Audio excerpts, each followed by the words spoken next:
Jadi 3 jenis pemikiran sesuai dengan kitab Imam Ghazali. Ya. Depan. Sengaja Pak. Kalau di Imam Ghazali ada 3 cara pemikiran itu mufakiron khayaliyah yang letaknya mulai dari ujung kepala, ujung ini daerah T sampai di umbun-umbun kita tengah-tengah, namanya pemikiran khayaliyah. Jadi apa yang dilihat, apa yang didengar, apa yang dirasakan oleh seluruh indera kita. Jadi indera kita kalau dulu kan namanya panca indera ya. Nah setelah ada penelitian terbaru itu sekitar dia ada 21 indera. Jadi ada 21 indera walaupun yang diakui di pendidikan dan ini diajarkan cuma 5. Padahal sebenarnya untuk kinestetik itu aja dibagi banyak. Jadi kinestetik kan ada sentuhan kulit, kemudian feeling itu ternyata juga bagian dari indera gitu. Jadi sebenarnya kemudian jalurnya itu memang melalui panca indera. Melalui indera atau panca indera. Jadi itu.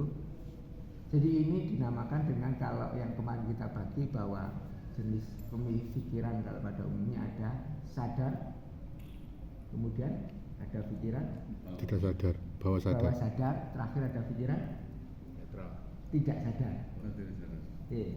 Jadi itu. Nah di awalnya ini makanya disebut bagian dari pikiran sadar itu adalah indera kita, itu pikiran sadar. Jadi apa yang kita lihat akan diproses ke dalam memori otak kita, yang kita dengar, kita rasakan, kita cium, ya, terus kita cicipin apa ini, pembau ini, semua masuk lewat situ. Maka menjadi sebuah pemikiran khayali. Jadi yang diterima indera itu menjadi khayali atau menjadi imajinasi di tempat kita. Maka posisi otaknya lebih besar, 60% dari keseluruhan otak kita. Jadi misalnya kita dapat sebuah ada sebuah benda gitu nih, atau sebuah reaksi apa Pak? Dapat ini aksi. Maka itu diproses dalam diri kita. Misal satu contoh, kalau kita berbicara umum di tempat kita itu pernah tahu namanya hantu bungkus, pocong. Nah, bagi yang tidak tahu, otak kita belum pernah mendengar misalnya, atau belum pernah ini, maka kita akan berpikir keras. Iya, apa itu kan ini aksinya kan saya berikan nih, ya hantu bungkus. Maka otak kita yang pikiran sadar menangkap hantu bungkus itu apa ya. Jadi yang bagi yang belum pernah, hati otaknya belum ada filenya itu, maka dia mencari. Hantu bungkus itu kayak ini gitu ya. Tapi bagi yang sudah pernah tahu namanya hantu bungkus, maka otomatis sudah dipanggil kembali di recall, memori long term memorinya dipanggil. Ternyata hantu bungkus adalah ternyata hantu bungkus itu kan sebutan orang-orang Malaysia. Ternyata Nogosari. Sesuatu yang belum pernah dikenali otak kita, maka mustahil akan muncul di permukaan. Namanya pengetahuan, ilmu pengetahuan ini, maka tempatnya di khayaliyah, di tempatnya depan ini. Maka banyak tempat khayaliyah. Nah, khayaliyah ini berkembang secara penelitian ini, bahwa dia berkembang dari usianya. Kalau alam sadarnya itu mulai ke usia 0 sampai usia 18 tahun. Itu penelitian namanya. Penelitian terbarunya ternyata anak ketika sudah pada proses blastula di rahim atau pada saat sudah 3 bulan, itu artinya sebenarnya otaknya sudah berkembang. Yang belum berkembang adalah ruhnya. Jadi otaknya sudah berkembang. Jadi apa yang dia tangkap di sekitarnya melalui inderanya dia, ya, itu sudah menjadi memori yang tercatat di long term otak memori. Jadi makanya ketika anak itu atau istri ini hamil, maka disarankan adalah menyenangkan istri, karena baik untuk pertumbuhan otaknya anaknya. Nah, makanya banyak yang misalnya ada terjadi banyak pikiran, banyak ini tukaran ini, jadi mempengaruhi anak itu ketika diinjak. Nah, setelah pikiran sadar ini menjadi pintu masuk semua informasi, diproses kalau tadi hayalan, maka dia berkembang usia 0 sampai 18. Maka ketika anak kita usianya 7 tahun ke bawah, ketika khayalnya lebih besar, kemampuannya untuk mengkrit sesuatu, mengkrit ya Mas ya, sesuatu di luar nalar kita, maka dibiarkan. Karena itu memang lagi bagus-bagusnya. Ini kalau begitu ya. Jadi anak usia 7 tahun ke bawah, ya, pendekatan yang banyak dilakukan adalah pendekatan verbal dan non verbal. Contohnya adalah ketika kita marahin anak ketika ini, maka porsinya jangan terlalu banyak. Kata-katanya jangan diulang-ulang. Itu kalau verbal ya. Misalnya ibu-ibu kan misalnya, "Wingi saiki model." Jadi kata-kata yang sama. Ya diulang-ulang. Jadi idealnya dikasih kata-kata yang baru. Jadi biar dia tambah. Yang non verbalnya itu banyakin memeluk. Dipeluk, kemudian ditunjukkan, diinikan. Gitu. Jadi udah 7 tahun ke bawah. Karena yang dibutuhkan untuk pertumbuhan perkembangannya saja. Nah, kalau nanti sudah usia 7 tahun sampai 18 tahun, maka dikurangi non verbalnya, dikurangi verbalnya, dikurangi ngomongnya. Boleh ini tapi ngomongnya jangan banyak-banyak, dibanyakin verbalnya, non verbalnya, sentuhan, dekapan dan lain-lain. Ya, karena ini usianya mulai pikiran sadarnya mulai menolak apa yang diberikan lingkungannya dia. Mulai 7 tahun ke atas. Kalau di Nabi mengajarkan udah umur 7 tahun atau sholat, dikasih ya cara pendekatan itu.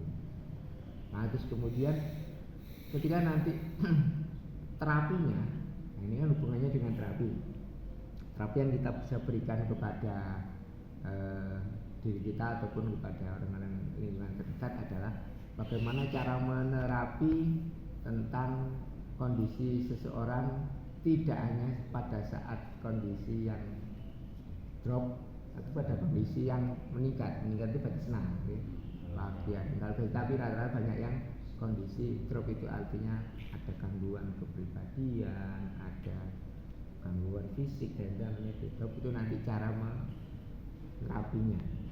Kalau nanti cara menerapinya bagi anak yang usia 0 sampai usia 18 tahun, maka dimulai menerapinya dari sini sampai ke belakang. Pakai apa terapinya? Pakai tangan, pakai energi tangan. Jadi sini. Usianya kalau dia 1 sampai 18 tahun. Nanti kalau dia usianya sudah 18 tahun sampai 40 tahun, maka dimulainya dari umbun-umbun. Tengah umbun-umbun ke belakang. Ya, usia 40 tahun sampai penghabisan itu mulainya adalah memang dari pertemuan antara tulang tengkorak sama tulang belakang. Ya. Kalau yang depan tadi nama mufakiron khayaliyah atau pemikiran khayal, ilmu pengetahuan, posisinya di sini, semua ilmu pengetahuan ada di sini. Ya. Kemudian lanjutannya 3 jari dari umbun-umbun kita. 3 jari dari umbun-umbun kita dinamakan mufakiron fahmiyah. Paham. Iya. Apapun yang diterima oleh pikiran sadar atau yang dimiliki pengetahuan tadi, maka diproses lanjutan menjadi sebuah produk, baik jasa ataupun produk barang. Ya, usia berkembangnya tadi mulai dari 18 tahun sampai usia 40 tahun. 3 jari nih dari sini, dari umbun-umbun. Umbun-umbunnya orang masing-masing beda, maka disesuaikan dengan umbun-umbunnya. Nah, ini nanti apapun yang didapatkan di ilmu pengetahuan kalau dikembangkan akan menjadikan sebuah hasil. Ya, misalnya salah satu contoh yang kita lagi pegang ini misalnya gelas ini berasal dari khayaliyah. Sebelum ada bentuknya itu sudah muncul. Oh, dari ini bahannya. Nah, hasilnya dinamakan fahmiyah. Gelas hasilnya itu berasal dari pengetahuan ke khayaliyah tadi. Dia berkembang yang sudah menggabungkan antara pikiran dan kalau sini kemauan. Ya dulu masing-masing ada kemampuan, ada kemauan ya. Kalau kemampuan itu diukurnya dari kemampuan masih ingat jadi dulunya kemampuan ukurannya adalah otak. Iya. Kalau kemauan ukurannya hati. Otak ada penelitiannya. Hati belum ada penelitiannya. Otak dibagi banyak macam, otak kiri, otak kanan, ada bisa diteliti. Tetapi kemauan itu ada sebenarnya kan ruh atau jiwa seseorang. Selama ini ditaruh katanya di hati, tapi belum ada penelitian mengatakan tentang hati seperti otak. Karena penelitian kesehatan dengan hati itu hanya ya berupa tempat untuk menyaring racun, untuk menetralisasi sebelum sampai ke sananya itu, tapi tidak spesifik seperti otak penelitiannya. Padahal sebenarnya kalau kita bilang setiap kondisi itu kita bilang ada luka batin, betul pernah dengar ya? Di mana letaknya luka batin? Gimana Pak? Sini ke di mana? Kalau misalnya wah ini gak pinter, itu pasti arahnya kemana? Kemampuan otak ya. Nah, tapi kalau sekarang luka batin, di mana letaknya? Nah di sini ya. Tapi di sini di mana? Sama di sini. Di dompet apa? Tapi di mana di sini ya? Apakah dia di jantung? Apakah dia di hati? Apakah ada di mana? Tapi sebenarnya dia punya luka batin. Batin itu tersakiti. Tapi spesifiknya batin ada di mana? Mungkin apa kaitannya dengan apa ketika kita luka itu berdegup semakin kencang atau betul. deg-degan. Nyakit gitu ya. Nyakit. Yang nyakit di mana? Biasanya kan misalnya pas lagi kecewa atau lagi sedih itu yang mana yang rasanya sakit itu? Walaupun sakit di sini ya, di jantungnya kan, di hatinya kan, nggak kita aja ya gitu kan?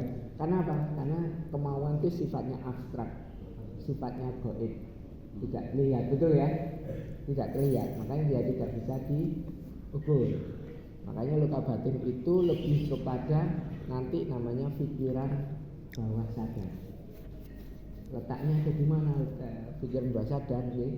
Jadi kan sudah ada pikiran sadar, itu artinya pada saat kita ngobrol, ketika indera kita aktif itu bahwa pikiran sadar bekerja.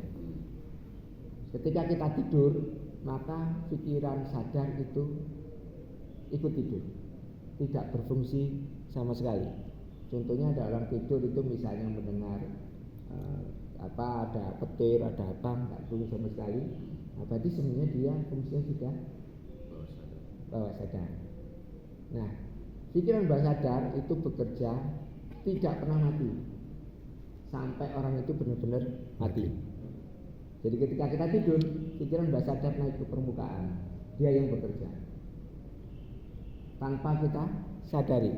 Contohnya adalah orang-orang yang misalnya kita punya masalah, kasusnya selesai, tiba-tiba kita mimpi, atau kita menjelajah kemana. Nah, mimpi itu adalah bagian pikiran bawah sadar yang diterima dari pikiran sadar dikumpulkan. Maka ketika tidak menerima atau belum menyelesaikan masalah, dia biasanya dibawa ke mimpi. Nah, biasanya begitu. Nah, ke arah sananya. Kemudian pikiran bawah sadar itu tidak hanya bentuk fisik yang direspon, bentuk non fisik atau bentuk yang tidak terlihat oleh kita, dia merespon juga. Ya. Contohnya adalah menggunakan feeling, atau kita misalnya ketika kita jalan misal di keramaian, tiba-tiba di depan kita misal jaraknya 5 meter dari kita ada orang rambutnya panjang, pakai biasa jaket apa ini levis gitu ya, terus ininya celana bel-bel sekarang gitu 5 meter dari depan kita. Kira-kira sinyal apa yang muncul di dalam tubuh kita, respon kita? Preman. Satu pasti pandangan kita muncul kan? Itu preman. Yang kedua kita mengamankan apa? Dompet. Iya, mengamankan diri, dompet kita ya kan. Padahal 5 meter dia belum berikan aksi apapun, tapi pikiran bawah sadar kita sudah mengirimkan kecuali tadi ya kita nggak pernah dapat gambaran preman kayak apa, makanya santai aja gitu kan, nggak tahu ya, makanya responnya itu kalau nggak ada file foldernya dipaksa pun nggak ada ya, salah satu contoh itu. Yang kedua yang tidak terlihat misalnya adalah misalnya orang pulang haji, di dalam pikirannya sudah disetting orang haji, pikirannya orang haji ya, saya kalau nggak dipanggil haji atau hajah itu dia tidak menghormati saya. Itu settingannya di pikiran bahasa sadar seseorang itu. Maka ketika dia bertemu orang, dia tidak menyapa dengan haji dan yang lain, dia naik ke permukaan pikiran bahasa sadar. Orang ini kurang ajar, orang ini enggak ini. Maka dia menimbulkan luka batin. Jadi luka batin itu disebabkan dirinya sendiri, kan dia punya folder. Jadi bukan karena orang lain ya.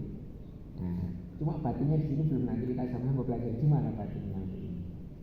Itu pikiran bawah sadar. Dia tidak pernah berhenti, dia bekerja selalu. Ya, contohnya kita dapat satu benda. Nah, contohnya misalnya saya contohkan ini ya. Ini adalah pikiran sadar kita. Kira-kira pikiran bawah sadar apa yang muncul di pikiran Bapak? Pikiran bawah sadarnya. Kopi. Ada kopi, ada lagi. Soto. Ada sotonya, ada lagi. Apa yang muncul? Pikiran bawah sadar kita ini muncul. Ya. Karena kita sudah pernah mengenali ini, maka bisa jadi apakah ada orang melihat gambarnya? Boleh-boleh, tergantung cara pandangnya. Ada yang melihat isinya, boleh-boleh. Ada yang melihat ruangnya, lingkaran apa ini, nah, itu boleh. Terserah, karena itu hubungannya dengan pikiran bawah sadarnya. Kalau orang sudah dari awal di dalam pikirannya informasinya itu sudah muncul bahwa kalau cup seperti ini, gambarnya ini pasti isinya kopi. Salah enggak? Ya enggak salah. Dia punya gambaran sendiri. Sebaliknya orang yang punya pandangan tentang kesenian, keindahan, dia mungkin gambarnya kurang terang, ini tidak jadi. Nah itu artinya pikiran otak kita yang pikiran bawah sadar yang menfilter itu sendiri. Kalau nggak ada yang nggak mungkin. Kita contoh, selain kita praktek, benar nggak sih? Otak kita itu mengenali sesuatu yang tidak biasa kita kenali itu nggak akan muncul. Kita coba ya setelah ini. Tapi saya terangkan dulu satu lagi, ada pikiran namanya mufakiran akliyah. Ini tadi satu jari dari yang 3 jari tadi. Pusatnya ada di antara tulang belakang sama tengkorak. Dia pusatnya berkembang, harusnya berkembang ini nanti menjadi spiritual. Usianya mulai 40 sampai seterusnya. Dia sudah menggabungkan antara tadi pengetahuan, ilmu pengetahuan dengan fahmnya itu kepercayaan. Jadi kalau orang masih percaya itu masih bisa diperbaiki karena hanya pusatnya di sini. Tapi kalau sudah bicara akliyah itu keyakinan, sudah bicara kerangka, sudah bicara pondasi, maka ini yang kadang-kadang sulit untuk dirubah karena keyakinan. Ya, ada di sini paling sedikit pojok sini, dia pusat keseimbangan. Jadi kalau orang usia 40 tahun ke atas, maka akliyahnya, idealnya sudah seimbang sehingga spiritualnya naik. Sudah hubungannya dengan Tuhan berbeda. Maka ukurannya adalah biasanya, kenapa ke 40 tahun? Karena menginduk kepada ketika Nabi diangkat menjadi Rasul. Maka jangan lupa sampai MK itu 40 tahun boleh. Boleh sebenarnya. Itu kan ya syarat dan ketentuan berlaku ya. Itu tergantung bapaknya siapa, Pak. Nah. Tapi biasanya kalau mau melihat spiritual seseorang itu kita harus menunggu sampai 40 tahun. Walaupun itu penelitian tidak valid ya, tetapi ini penelitian. Kenapa? Karena kalau kita melihat misalnya ngepunten ya, kita ada kenal ustaz yang lain, usianya masih di 40 tahun, tapi kemudian kita akan lihat sebenarnya dia belum berkembang ya, karena tidak mungkin settingannya itu berubah. Ya pasti 40 tahun. Karena ukurannya adalah ukuran Nabi untuk ini. Ya, maka dia di posisi itulah. Nah, akliyah ini berbahayanya adalah ada larangan, mungkin orang tua kita dulu jangan pernah memukul atau ngeplak ya, ataupun ngeplak. apa pada belakang kepala. Kalau nanti salah ngeplak pada pas posisi akliyahnya sarafnya misalnya gitu kan, maka bisa menjadi masalah yang kita terangkan bahwa kalau di orang-orang yang sempurna dengan menjadi skizofrenia, menjadi gila atau menjadi kelainan kepribadian, misalnya swing mood ya, bolak-balik ini, atau ADHD dan gitu ya. Jadi anak-anak yang ini, kalau anak-anak biasanya autism gitu kan, itu biasa kalau dilihat biasanya pada saat kecil yang pernah kebentur atau gitu tanpa disadari. Pada posisi ini karena ini saraf ini, pusat saraf, jadi di alam bawah sadar naik ke, nah pusat pondasi ada di sini. Kalau seseorang dalam keyakinannya mengatakan bahwa kalau kopi itu pahit, ya sudah, dia pondasinya seperti itu. Nah, dinamakan kalau dalam ini inna a'maluddin niatnya ada di sini. Di sini itu kuat. Makanya kalau merubah akan menjadi perlu merubah, membongkar kerangka pikirnya dulu. Ya. Cuci otak itu. Ya, cuci otak Ini, ya istilahnya. yang habis subuh kemarin kan nyampe sini ya. Iya. Cara mengubah di sini. Yang pertama kan dengan cara makan kan. Ada Ya. 5 cara kan? 5 cara, betul. Ya. Kasih itu ya. Ya. Nah, masih ingat Masih ya? satu masih. Masih satu. Masih Ya? satu. Masih satu. Masih ditahan. Ya, oke kita belajar dulu. Oh ya, masih terakhir bahwa ada pikiran tidak sadar. Tadi kan pikiran sadar. Oke, pada saat kita ini ketika indera kita fungsi aktif maka dia bekerja. Pikiran bawah sadar adalah ketika mulai dari pikiran sadar sampai pikiran tidak sadar dia bekerja terus. Ya. Kemudian terakhir ada pikiran tidak sadar. Gimana, Mbak? Pikiran tidak sadar? Kemarin sudah kita omongkan. Pikiran tidak sadar. Pikiran tidak sadar itu otomatis sudah diciptakan Allah sempurna. Melalui apa? Melalui tubuh kita. Yang pertama ada sistem enzim, ada hormon, ya, ada sistem pencernaan, sistem penglihatan, Sistem tubuh. Pernafasan, ekskresi ya, terus semua yang ada dalam tubuh kita ini layernya itu ditumbuk, sistem kulitnya ditumbuk. Nah ini sebenarnya ada pikiran tidak sadar, dia bekerja tanpa bisa kita kendalikan. Contohnya paling simpel adalah ketika kita mau makan, kita nggak bisa menyuruh makanan yang masuk ke kita, nanti enzim kamu keluar, nanti kamu di ini terus olahnya begini, nggak pernah. Apa yang sudah masuk di sini, maka dia otomatis sistem akan akan bekerja untuk ini. Nah, apa hubungannya pikiran sadar, pikiran bawah sadar, dan pikiran tidak sadar? Apa hubungannya? Apakah terpisah-pisah atau tidak? Makanya nanti itu ada hubungannya dengan penyakit-penyakit yang muncul. Contohnya, paling simpel adalah kita praktek ya. Nanti, kita praktek dulu. Kita praktek, ngomong dulu. Jadi itu yang membutuhkan mana pikiran sadar, mana pikiran sadar dan pikiran tidak. Oke, santai rileks duduknya. Nanti kemudian kami mohon izin memejamkan mata, kemudian nanti mengikuti apa yang saya instruksikan. Ya, ini bukan hipnotis, bukan ini. Tapi ini membuktikan mana sih pikiran sadar, pikiran tidak sadar gitu ya. Hati-hati dompetnya. Oke. Tiba-tiba soto Soto di mana? Betul loh, kita baik. Monggo silakan untuk santai rileks. Silakan menutup matanya. Oke, Bapak-bapak silakan tutup matanya.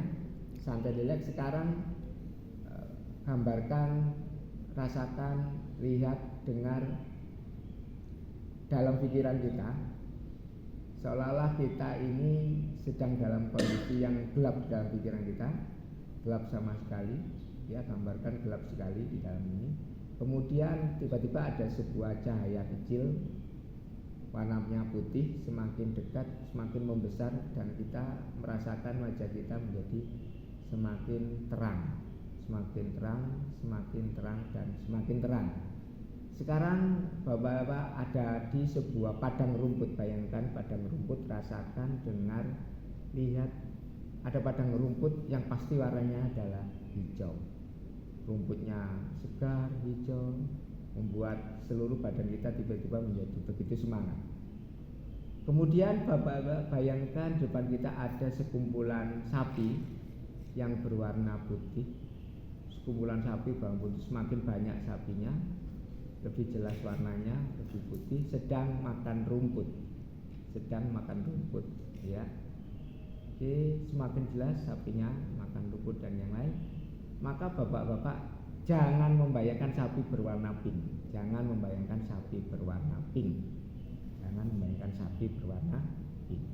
Oke, buka matanya. Ada yang membayangkan sapi berwarna pink? Ada. Ya, ada ya. Ada. Ada ya. Ada. Enggak, ada ya, apa? Ada ya? Ada. Berarti bapak sapi berwarna pink gitu ya. Babi. Padahal perintahnya adalah jangan membayangkan warna pink. Ya. Oke. Tapi pada saat melihat cahaya tadi merasa bahwa cahaya ya, ada merasa tersentuh ini ya. Ya, pertanyaannya dari mana itu muncul? Pikiran bawah sadar. Iya, betul. Pikiran sadar kita bekerja, itu kenapa kita tutup mata? Dimanapun nggak tutup mata, mata itu memfokuskan pikiran sadarnya. Ya, kemudian kita memanggil pikiran bawah sadar naik ke permukaan. Kalau dalam diri kita nggak pernah tahu ada yang namanya sapi berwarna pink, maka kita kesulitan membayangkan. Maka imajinasinya yang naik. Maka ini pikiran. Nah, pikiran tidak sadar itu merespon tadi ketika ada cahaya warna ya, kita merasa tubuh ini, nah itu indera yang menangkap tanpa pernah kita tahu realnya lah. Nah ini namanya pikiran sadar. Atau begini, pada saat di kampung kita ada bunyi teng teng teng Pak, apa bunyi sadar apa Pak? Orang bakso. Teng teng teng. Es. AS bisa teng teng teng. Tahu Satpam. Oh. Nah misalnya ya kan, di kampung kita, tanpa kita keluar rumah, jaraknya jauh pun kita ngerti. Ini pasti tahu teh. Karena kita pernah mendengar atau pernah melihat itu orang jualan tahu teh. Walaupun kita nggak keluar, dia memanggil ke alam sadar kita, dipanggil pikiran bawah sadar. Atau ketika kita lagi santai begini membayangkan, ya sedang memeras jeruk, tiba-tiba selulase yang dalam mulut kita coba Kemecer. bayangkan bro ya, jeruk nipis ya kan, tiba-tiba dia muncul kemecer ya, Kemecer. padahal nggak ada bendanya. Kemecernya ini adalah sistem tidak sadar, pikiran tidak sadar, karena respon tubuh muncul ya, enzimnya muncul ya, hormonnya muncul ya. Nah tapi pikiran sadar membayangkan tadi. Nah karena tidak pernah melihat jeruk. Kalau orang nggak pernah melihat jeruk, dipaksa nggak? Maka ini hubungannya dengan apa? Dengan cara bekerja otak kita. Segala sesuatu yang belum pernah ada di otak kita, maka tidak mungkin akan menciptakan sebuah reaksi dari aksi. Makanya selalu dikatakan obat pertama seseorang itu adalah bagaimana dia pikirannya. Contohnya adalah apa yang disebut dengan pikirannya. Ketika bapak dan ibu yang dulu saya ceritakan, sekitar rumah kita misal di depan sana kita contohkan nih, sebelahnya pet shop. Nah itu kan ada pohon-pohon yang lain di situ, ya kan? Yang sisi sebelah sini itu otak kita aman-aman saja. Ketika tidak ada cerita apapun, pulang jam 1 malam, pulang jam berapa aman. Tapi suatu ketika tiba-tiba kita pernah mendengar atau diceritai tetangga atau bagaimana, bahwa mengatakan kemarin Pak A itu loh melihat sebelahnya pet shop itu ada orang rambutnya panjang, pakaiannya putih dan dia menghadap ke arah utara. Dia berjalan tapi baunya luar biasa, baunya busuk sekali. Kira-kira yang muncul di pikiran kita apa? Mbak Kunti. Nah, iya kan? Karena rambutnya panjang, putih, baunya nggak enak, maka muncul di pikiran kita yang sudah pernah kita membayangkan atau otak kita sudah pernah mengenali objek-objek itu, entah kenalan saya. Ya, entah lewat televisi, ya kan, entah lewat membaca, entah lewat gambar, entah lewat cerita, maka otomatis direkod pikiran bersadar di permukaan. Oh itu pasti kuntilanak sudah bolong, gitu ya. Maka suatu ketika jenengan nanti lewat situ, yang dulunya fine saja tidak masalah gambar. Begitu maghrib lewat situ, tiba-tiba pikiran sadar naik, bulu kuduk, tiba-tiba dinding. Padahal nggak ada apa-apa ya. Nah, ini, terus kemudian ceritanya itu muncul lagi, dipanggil, karena tiba-tiba kok buluku berdiri ya, tiba-tiba kok jidokku. Ya kan, ini pikiran tidak sadarnya, bawah sadarnya yang naik. Maka pikiran sadar merespon tadi bulunya ini. Nah, begitu lewat situ maka muncul gambaran yang jelas tadi, sehingga ketika orang itu benar-benar dalam kondisi yang takutnya luar biasa, maka dia mengeluarkan ilmunya, lari terbirit-birit gitu ya, atau banter-banternya ini. Karena apa? Itu responnya. Tapi ada juga menjadi orang penasaran. Akhirnya seolah-olah dikatamkan, tiba-tiba sekarang ada anak kecilnya sebelahnya kan gitu. Anak. Iya, biasanya begitu kan. Kita begitu. Itu yang dinamakan dengan dunia tipu-tipu begitu. Otak kita ini juga ditipu. Maka penyakit pun biasanya, dan menurut Al-Quran pun dunia tipu-tipu penyakit awalnya itu. Kalau kita melihat di Al-Quran, ceritanya Nabi Yakub, ceritanya Nabi Ayub, ceritanya Nabi Yunus, ceritanya Nabi Muhammad, itu semua adalah penyakit yang memang berawal dari pikiran. Walaupun bagaimanapun dia adalah manusia kan. Kalau Nabi Ayub sakitnya adalah Kulit. Kusta itu. Nah, Nabi Ayub siapa yang membuat sakitnya? Menurut Al-Quran, yang membuat sakitnya Nabi Ayub, walaupun itu dari Allah ya, yang membuat sakitnya Nabi Ayub adalah setan. Karena di ayat juga mengatakan, saya punya hamba yang paling taat, paling utama. Katanya setan, saya ingin menguji cobanya. Oh iya. Silahkan, Al-Qurannya. Maka apa? Anaknya mulai Menjauh. Iya, dimatikan anaknya. Kemudian dikasih sakitnya. Itu yang ngasih siapa? Setan. Jadi penyakit itu bisa jadi karena dari bukan manusia. Nah, yang ini yang ngasih setan. Iblis ngasih. Kalau Nabi Yakub sakitnya karena sakit mata ya, buta. Kenapa buta? Nangisin Benyamin. Nah, betul, menangisi kehilangan Yusuf. Kemudian sekian lama dia merasa bersalah, ya. Kemudian dia ingin menahan amarah, kalau dalam Quran kan sampai putih matanya karena dia menahan amarah kepada anak-anaknya, ya kan. Jadi sampai dia 40 tahun buta ya.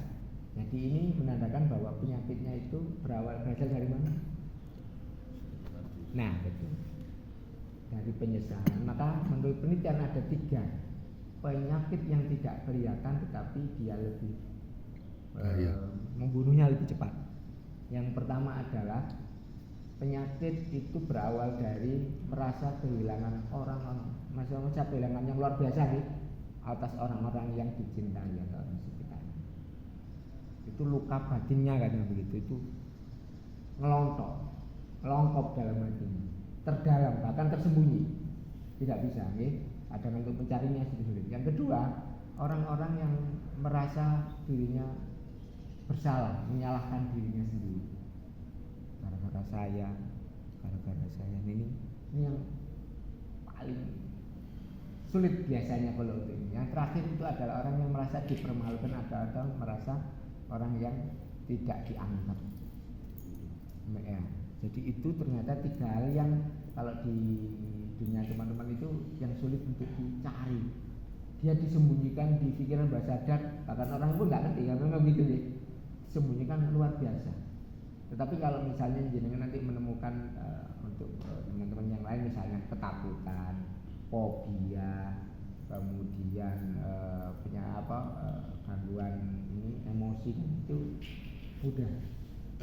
Maksudnya lebih cepat penyembuhannya. Tapi kalau 3 hal ini tadi, merasa salah diri sendiri atau merasa tadi kehilangan orang yang dicintai, atau terus kemudian merasa dipermalukan dan yang lain, namun 3-tiganya klop.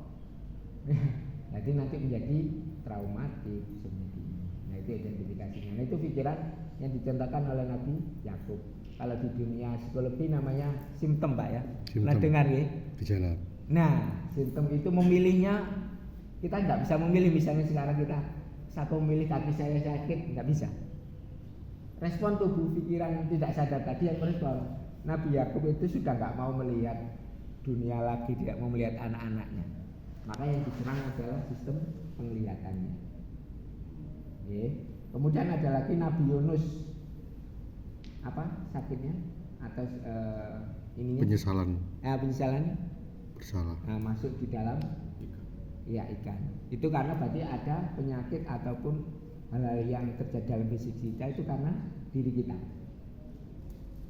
Karena belum disuruh untuk move on, pergi dong. Tapi dia pergi. Berasal dari keputusan kita, dari diri kita. Kalau Nabi Muhammad jelas ya, salah satu penyakitnya waktu itu karena sihir. Ya kan? Nah, berarti juga penyakit itu bisa dari orang lain, dari bangsa lain, bangsa itu selain manusia, dari keputusannya sendiri, dan terakhir itu tadi dari pikirannya sendiri. Oke, itu gambarnya. Nah nanti lanjutannya kita nanti praktek untuk menerapi seseorang. Tapi ya yang lewat miliknya Imam Ghazali, melalui metode swab. Ya. Swab, ada swab siapa yang menciptakan? Siapa yang menciptakan metode swab? Pernah dengar? Iya, ya Pak? Iya. Yang menciptakan ternyata itu Nabi Muhammad. Ibnu Khaldun. Yang menciptakan itu Nabi Muhammad. Salah satu hadisnya ya bahwa Nabi itu ketika dia mau meruqyah keluarganya atau mau menjelang tidur, maka Nabi melakukan suap kepada apa? Nabi itu meletakkan tangannya di antara ini ya sini, kemudian diusap ke bawah, diayun ke bawah setelah membacakan misalnya ayat kursi ya dulu dan tiupkan tangannya. Nah ini sebenarnya ternyata pengobatan, diturunkan gelombang otaknya, diambilkan biasa. Nah ini nanti kita pakai teknik swabnya itu untuk penyembuhan kita. Jadi kita belajar untuk mencari dari mana energinya. Makan itu hasil akhir dari makan apa? Rumusnya pencernaan. Oh iya, ini terakhir Pak. Oke. Mesti pas makan mesti. Ya. Pas makan ini. Apa? Hasil akhir makan apa? Kenyang. Ya betul, kenyang. Kenyang itu berarti kan ada tenaga. Kotoran kan hasil sisanya. Jadi apapun yang kita makan di dalam tubuh kita pencernaan itu ujungnya menghasilkan glukose, betul? Energi. Ya, glukose atau energi. Glukose itu makanannya siapa? Makanannya sel-sel dalam tubuh kita. Seseorang yang nggak makan maka energinya pun turun. Nah, kita akan belajar energi nyun sewu. Kita akan mencoba seperti ini. Ini cara yang paling simpel. Jadi cara olahraga. Tubuh kita sudah ada energinya, tinggal kita tahu nggak kita punya energi. Caranya nanti kita ngambil energi, ditaruh di dada atau di jantung, ya.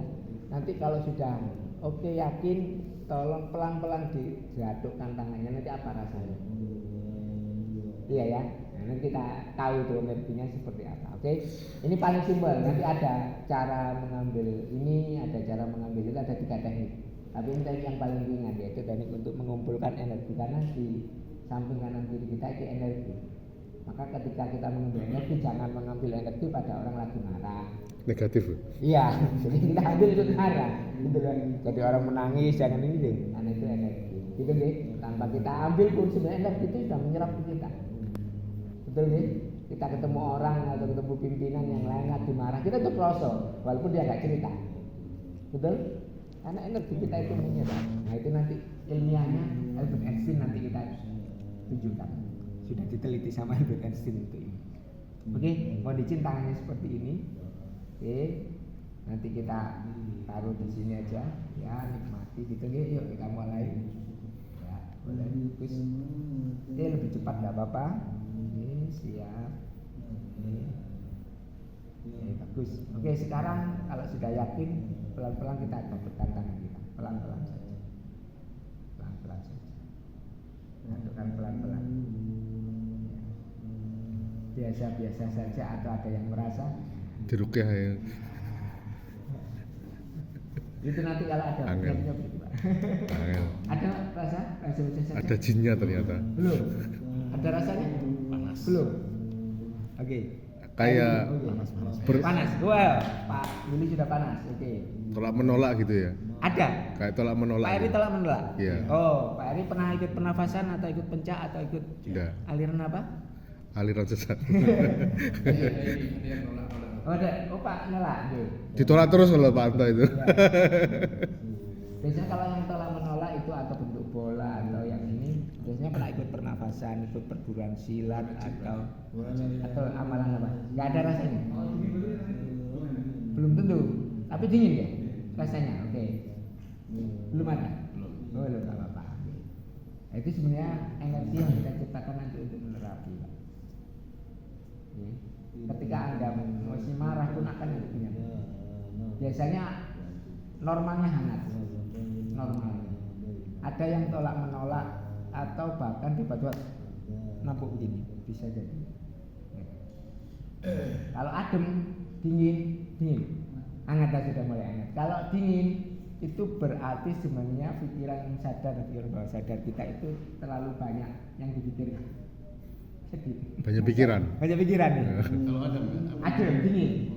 Itu. Perang dingin lah. Nggak usah dipikirkan, Oh, Ustaz. iya. Itu dulu memang kayak gitu. belum merasa saya. Belum nggak apa-apa. Jadi kan nggak dingin ya. Tapi ada kalau setelah ini dingin, biasanya cakra dasarnya atau cakra seknya itu bermasalah. Ah, gawat ini. Aduh, ini STMJ. STMJ. Biasanya begitu. Harus punya hubungannya. istri dua berarti. Wah iya. Tapi sudah kerasa ya, sudah ada. Nanti kalau kita ini kan tadi yang masih simpel saja. Nanti kita naikkan pernafasannya, kita naikkan ini ya, atau prana dan yang lainnya. Nanti kita semakin bisa. Nah kalau sudah punya energi ini, ya maka nanti kita bisa menerapi orang-orang sekitar kita. Kalau kita nanti belajar healing sendiri, mengobati diri kita sendiri, memanggil pikiran bawah sadar kita supaya kita perbaiki naik. Untuk apa? Menyembuhkan segala penyakit fisik. Ya, tadi bahwa orang mengatakan bahwa sakit itu karena pikiran, itu betul. Tapi kalau ngomong ke dokter, boleh.